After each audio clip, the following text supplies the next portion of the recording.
Hello friends, welcome to जानी talks. तो आज की इस वीडियो में दोस्तों हम डिस्कस करने वाले हैं जूनियर ऑडिटर प्रीवियस ईयर का पेपर, जिसका जो पोस्ट कोड था 672 यानी कि 672 पोस्ट कोड था।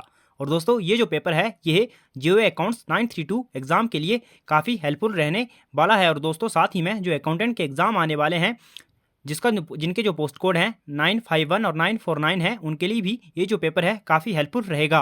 और आज की इस वीडियो में हम कॉमर्स सेक्शन से इकोनॉमिक्स, अकाउंट्स और अदर जो इसकी सेक्शन है उनसे 70+ प्रश्न दोस्तों डिस्कस करने वाले हैं। तो बने रहिए वीडियो में अंत तक। और दोस्तों इससे पहले भी हम जेईई अकाउंट्स एग्जाम के लिए क्लासेस डिस्कस कर चुके हैं। अगर आपने नहीं देखी हैं तो आप देख सकते हैं, जेईई अकाउंट्स नाम से प्लेलिस्ट बनी होगी, वहां पर आपको वो वीडियो मिल जाएंगी। तो चलिए शुरू करते हैं आज की इस वीडियो को। पहला प्रश्न है दोस्तों, और ये जो हम आंसर डिस्कस करेंगे इसके ये ऑफिशियल आंसर की के अकॉर्डिंग रहने वाले हैं। अगर आपको किसी प्रश्न में दिक्कत या कन्फ्यूजन होती है तो आप कमेंट कर देना। फर्स्ट है दोस्तों, फर्स्ट क्वेश्चन है, plastic money refers to the credit card issued bye.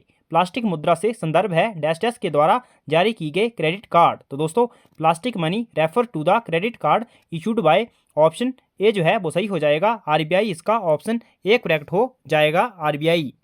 अगला है, industrial reconstruction corporation of India limited was setup in. Industrial reconstruction corporation of India limited की स्थापना कब हुई थी? तो दोस्तों ये हुई थी अप्रैल 1971 में, ऑप्शन ए करेक्ट हो जाएगा, अप्रैल 1971 में। अगला है, the maximum period for which loans are granted by IFCI. IFCI द्वारा किस अधिकतम अवधि तक ऋण दिया जाता है? तो दोस्तों ये दिया जाता है 25 वर्ष, तो ऑप्शन बी करेक्ट हो जाएगा, 25 ईयर। अगला प्रश्न है, 1 rupee note is signed by the.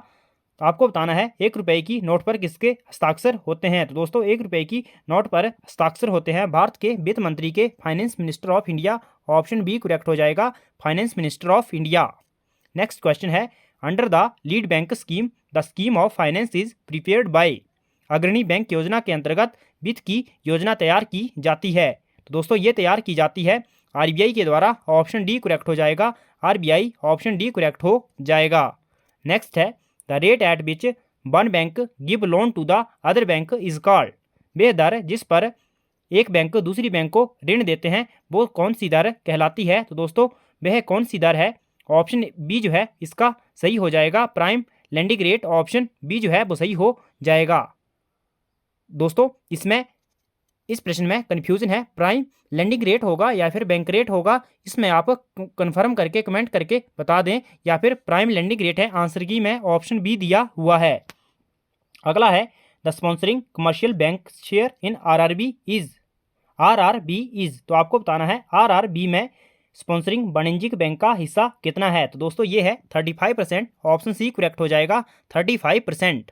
Next है, statutory liquidity ratio mean certain percentage of the bank deposits kept with.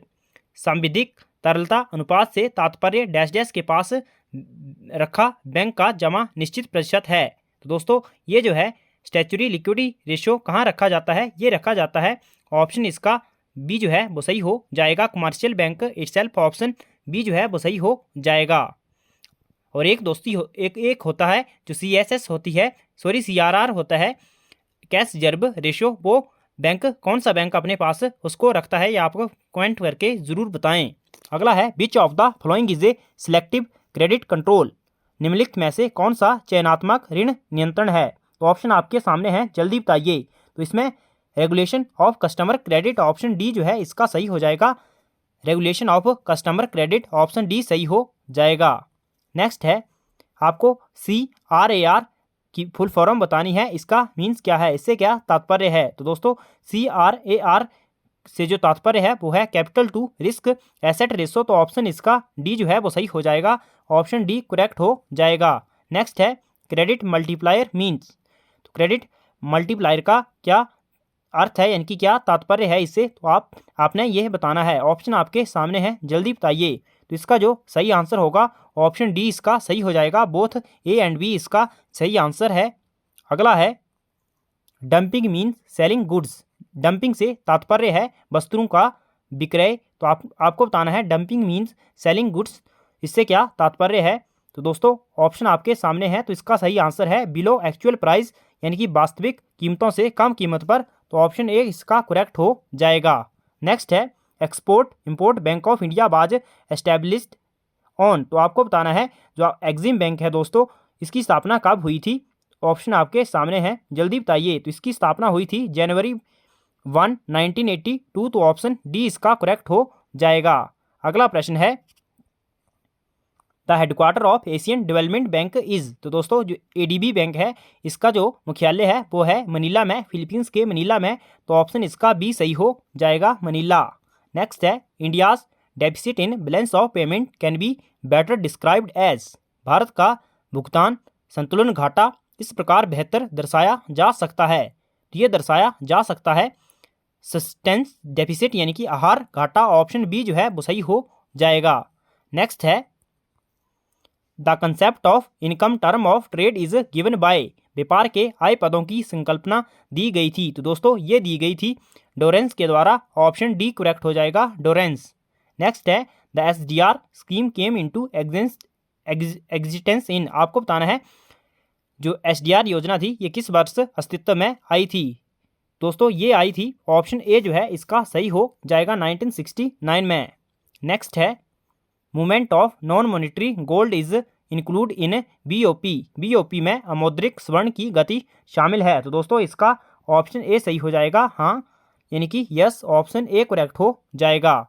Next है the economist who was associated with WTO draft document is, WTO draft document से संबंधित अर्थशास्त्री है, तो कौन से अर्थशास्त्री संबंधित है, तो इसका ऑप्शन ए सही हो जाएगा, जीएन भगवती, इसका ऑप्शन ए करेक्ट हो जाएगा। नेक्स्ट क्वेश्चन है software technology parks mean, software technology park से तात्पर्य है, तो इससे तात्पर्य है दोस्तों 100% EOU for software technology, option B correct हो जाएगा। आप ईओयू की फुल फॉर्म कमेंट करके बताएं। नेक्स्ट है the term audit is derived from A Latin word O'Dwyer which means, दोस्तों आपको बताना है जो टर्म ऑडिट है यह लैटिन वर्ड ओडायर से लिया गया है, तो आपको बताना है इसका मीनिंग क्या है। तो दोस्तों इसका जो मीनिंग है वो है टू हियर, तो ऑप्शन सी जो है वो सही हो जाएगा, टू हियर इसका सही आंसर है। अगला है concealment of shortage by delaying the recording of cash receipt is known as, नकद प्राप्ति के अभिलेखन में विलंब द्वारा अपर्याप्तता को छिपाना कहलाता है, तो क्या कहलाता है दोस्तों, ये कहलाता है लैपिंग, ऑप्शन सी इसका करेक्ट हो जाएगा, लैपिंग इसका सही आंसर हो जाएगा। नेक्स्ट क्वेश्चन है why do auditors concentrate their effort on material items in account, अंकीक्षक लेखा में सामग्री मंदों पर स्वयं के प्रयास क्यों केंद्रित करते हैं, तो ये किस लिए केंद्रित करते हैं, इसका जो ऑप्शन सी है सही हो जाएगा, because the risk to the accounts of their being incorrectly stated is greater. Next है an auditor is liable for his annual audit of accounts to, एक अंकीक्षक अपने वार्षिक लेखांकन अंकेक्षण के लिए किसके प्रति उत्तरदायी है, तो दोस्तों ये उत्तरदायी है, ऑप्शन डी इसका सही हो जाएगा, ऑनर्स यानी कि खुद के लिए, तो ऑप्शन जो डी है वो सही हो जाएगा, मालिकों के लिए। अगला प्रश्न है audit of A bank is generally conducted through, bank का अंकेक्षण सामान्यता होता है, तो ये होता है दोस्तों रूटीन चेकिंग, तो ऑप्शन ए करेक्ट हो जाएगा, रूटीन चेकिंग। नेक्स्ट है डेप्रिसिएशन इज बेस्ड ऑन, मूल्य ह्रास आधारित होता है, तो दोस्तों जो मूल्य ह्रास है ये आधारित होता है इकोनॉमिक लाइफ ऑफ एसेट यानी कि संपत्ति की आर्थिक आयु, ऑप्शन ए करेक्ट हो जाएगा, economic life of asset. Next question है an endowment insurance policy can be taken in respect of, किसके सापेक्ष में एक स्थायी बीमा पॉलिसी ली जा सकती है, तो यह ली जा सकती है लाइफ इंश्योरेंस, ऑप्शन सी इसका सही हो जाएगा, लाइफ इंश्योरेंस। नेक्स्ट क्वेश्चन है no one will try to commit an error और fraud as the accounts are subjected to, कोई भी व्यक्ति धोखाधड़ी या त्रुटि करने की कोशिश नहीं करेगा क्योंकि लेखांकन विषयाधीन है, तो ये है अंकेक्षण यानी कि ऑडिट, तो ऑप्शन इसका सी सही हो जाएगा, ऑडिट। नेक्स्ट है primary responsibility for the adequacy of financial statement disclosure rest with the, इसका जो सही आंसर होगा वो हो जाएगा ऑप्शन बी इसका सही हो जाएगा, मैनेजमेंट इसका सही आंसर हो जाएगा। नेक्स्ट है ऑडिट इज कंडक्टेड बाय, अंकेक्षण किया जाता है, तो ये किया जाता है चार्टर्ड अकाउंटेंट के द्वारा, ऑप्शन सी सही हो जाएगा, चार्टर्ड अकाउंटेंट।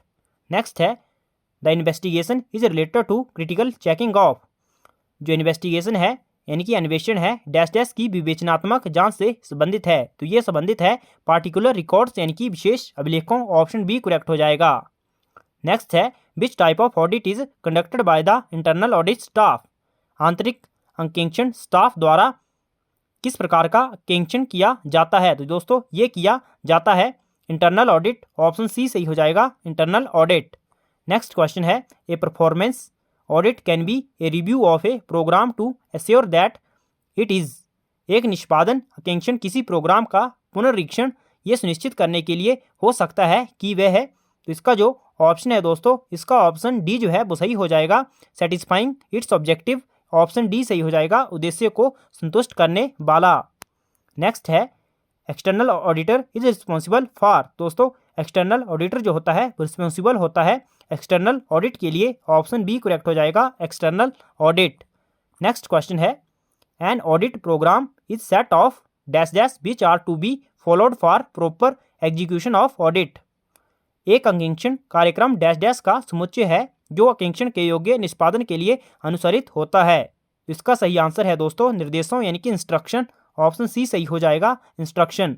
नेक्स्ट है working paper helps in proper dash dash of audit, तो दोस्तों जो वर्किंग पेपर होता है working paper helps in proper planning and performance of audit, तो ऑप्शन सी सही हो जाएगा planning and performance. Next question है which of the following is not a technique of obtaining evidence, इनमें से कौन सा साक्ष्य प्राप्त करने की प्रविधि नहीं है, तो दोस्तों इसमें कौन सी विधि नहीं है, तो ऑप्शन आपके सामने है जल्दी बताइए, तो इसका जो ऑप्शन डी है वो सही हो जाएगा इन्वेस्टिगेशन, इसका सही आंसर हो जाएगा। नेक्स्ट है minimum essential work to be done is dash dash and rest to according to circumstances, किया जाने वाला न्यूनतम आवश्यक कार्य है और बाकी परिस्थितियों के अनुसार, तो इसका ऑप्शन ए सही हो जाएगा स्टैंडर्ड प्रोग्राम, इसका सही आंसर हो जाएगा ऑप्शन ए करेक्ट। नेक्स्ट है it is the duty of the auditor to maintain dash dash of the client information, तो दोस्तों इसका जो ऑप्शन डी है वो सही हो जाएगा it is the duty of the auditor to maintain confidentiality of the client information, option D correct हो जाएगा। नेक्स्ट है seniors can supervise the audit work perform by the junior by examining their, तो दोस्तों वरिष्ठ कनिष्ठों द्वारा निष्पादित अंकेक्षण कार्य का पर्यवेक्षण उनके डैश डैश के निरीक्षण द्वारा कर सकते हैं, तो इसका ऑप्शन जो डी है वो सही हो जाएगा वर्किंग पेपर, इसका सही आंसर है। अगला है where the vacancy is caused by resignation of auditor such vacancy shall only be filled by, तो इसका जो सही आंसर है वो है company in general meeting, option C सही हो जाएगा। नेक्स्ट है auditor has to report to अंकेक्षण डैश डैश को प्रतिवेदन देना चाहिए, तो दोस्तों ऑप्शन इसका डी सही हो जाएगा appointing authority, option D correct हो जाएगा। नेक्स्ट है when auditor does not have any reservation dash dash objection regarding the information under audit then he issue an, जब अंकेक्षक के पास अंकेक्षण के अंतर्गत जानकारी के संदर्भ में कोई विशेषाधिकार आपत्ति ना हो तो वह जारी कर सकता है, तो वह जारी कर सकता है दोस्तों अनक्वालिफाइड ओपिनियन, तो ऑप्शन इसका सी जो है वो सही हो जाएगा। नेक्स्ट है the auditor report should be signed in the name of the, अंकेक्षण रिपोर्ट इसके नाम से हस्ताक्षरित होना चाहिए, तो दोस्तों अंकेक्षण रिपोर्ट जो है वो हस्ताक्षरित होना चाहिए। ऑडिट फर्म और पर्सनल नेम तो बोथ ए एंड बी या फिर आइदर ए और बी, इसका सही आंसर हो जाएगा ए और बी।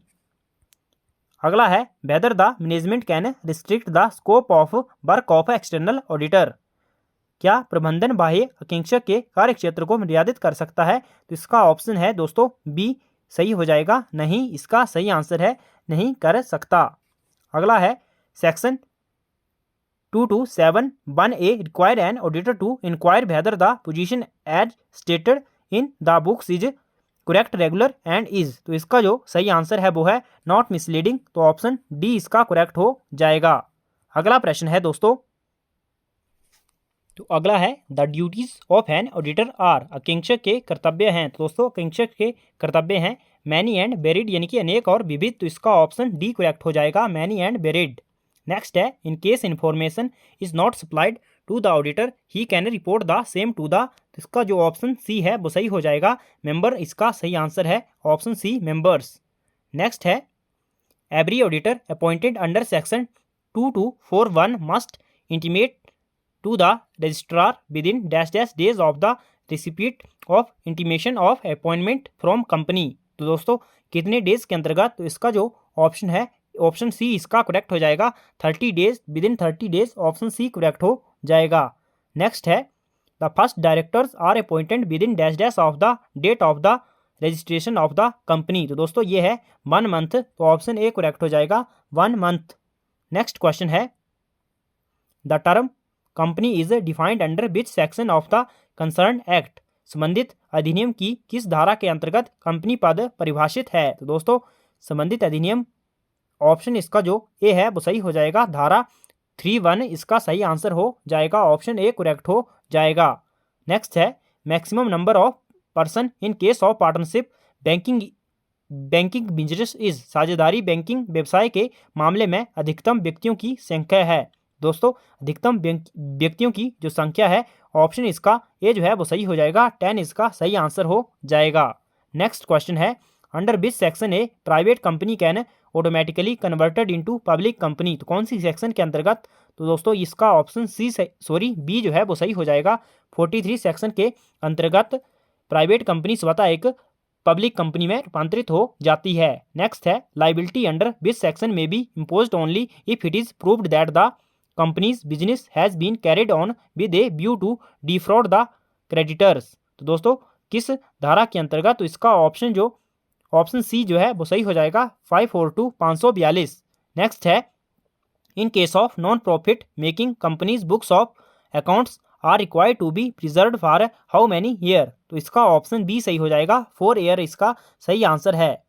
नेक्स्ट क्वेश्चन है according to which section name of company should end with limited और प्राइवेट लिमिटेड, तो दोस्तों इसका जो ऑप्शन है ऑप्शन डी इसका सही हो जाएगा, 13 सेक्शन के तहत कंपनी के नाम के अंत में लिमिटेड या प्राइवेट लिमिटेड होना चाहिए। अगला है if a company which is form with unlimited liability wants to convert into limited liability by सीमित दायित्वों वाली कंपनी सीमित दायित्वों में रूपांतरित होना चाहती है, तो किसके द्वारा हो सकती है, तो दोस्तों ये हो सकती है स्पेशल रिजोल्यूशन के द्वारा, ऑप्शन बी इसका सही हो जाएगा।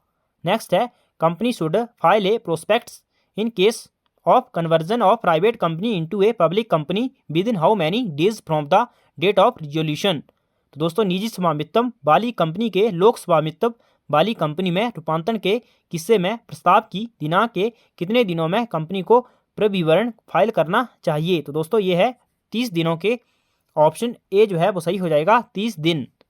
नेक्स्ट है how many member should sign the MOA in case of private company, तो दोस्तों ऑप्शन इसका जो बी है वो सही हो जाएगा, 2 सदस्य, ऑप्शन बी जो है वो सही हो जाएगा। नेक्स्ट है any change in the address of the registered office must be communicated with in, तो ये कितने दिनों के अंतर्गत, तो इसका ऑप्शन जो बी है दोस्तों सही हो जाएगा, 1 मंथ इसका सही आंसर हो जाएगा। नेक्स्ट है ultra vires loan granted by the company are, company द्वारा स्वीकृत अधिकारित ऋण है, तो दोस्तों ये है वॉइड यानी कि शून्य, ऑप्शन ए करेक्ट हो जाएगा वॉइड। नेक्स्ट है capital clause of A company can be changed with the permission of, company के कैपिटल क्लॉज को किसकी स्वीकृति से बदला जा सकता है, तो ये बदला जा सकता है कोर्ट की यानी कि न्यायालय, ऑप्शन सी सही हो जाएगा न्यायालय। नेक्स्ट है who conceive the idea of the business, कौन व्यवसाय के विचारों को प्रकट करता है, तो दोस्तों प्रोमोटर, ऑप्शन बी करेक्ट हो जाएगा प्रोमोटर्स। नेक्स्ट है pre incorporation contract is also known as, पूर्व समावेशन संविदा को यह भी कहते हैं, तो दोस्तों कहा जाता है प्रिलिमिनरी, ऑप्शन बी करेक्ट हो जाएगा। नेक्स्ट है which prospectus were issued in case securities were issued in stages, securities को तबकों में जारी किए जाने के मामले में कौन से प्रविवरण जारी किए जाते हैं, तो दोस्तों ये जारी किए जाते हैं शेल्फ, ऑप्शन बी करेक्ट हो जाएगा, शेल्फ इसका सही आंसर हो जाएगा। नेक्स्ट है who declare a company as a sick company, एक कंपनी को रुग्ण कंपनी कौन घोषित करता है, तो दोस्तों ये घोषित करता है BIFR, ऑप्शन ए इसका करेक्ट हो जाएगा BIFR इसका सही आंसर हो जाएगा ऑप्शन ए। BIFR की आप फुल फॉर्म कमेंट करके जरूर बताएं। नेक्स्ट है when the share are transferred to X from Y will be a dash dash of the company. दोस्तों बाय जो होगा वो होगा मेंबर यानी कि सदस्य, ऑप्शन ए करेक्ट हो जाएगा। नेक्स्ट है एवॉइड कॉन्ट्रैक्ट इज, तो आपको बताना है एक शून्य संविदा है। तो दोस्तों ये है जो एवॉइड कॉन्ट्रैक्ट इज ए, इसका जो ऑप्शन दोस्तों इसमें डी जो है वो सही हो जाएगा, नन ऑफ दीज इसका सही आंसर हो जाएगा। नेक्स्ट है an agreement entered into before marriage between a Muslim wife and husband that the wife shall be at liberty to live with her parents after marriage is, तो दोस्तों इसका जो सही आंसर हो जाएगा ऑप्शन ए इसका सही हो जाएगा, वैलिड है यानी कि वो एक वैध है, तो ऑप्शन ए इसका सही हो जाएगा, ऑप्शन ए इसका करेक्ट हो जाएगा, वैध है। अगला है SDR इज ए, तो आपको बताना है SDR जो है वो एक क्या है। दोस्तों SDR जो है वो एक गोल्ड पेपर है, ऑप्शन ए जो है वो सही हो जाएगा, गोल्ड पेपर। तो दोस्तों आज की इस वीडियो में हमने जूनियर ऑडिटर का पेपर सॉल्व कर लिया है, यानी कि 70 क्वेश्चन हमने इसमें डिस्कस कर लिए हैं। तो दोस्तों वीडियो आपको पसंद आई हो तो वीडियो को लाइक अवश्य कर देना। Thanks for watching, God bless you all.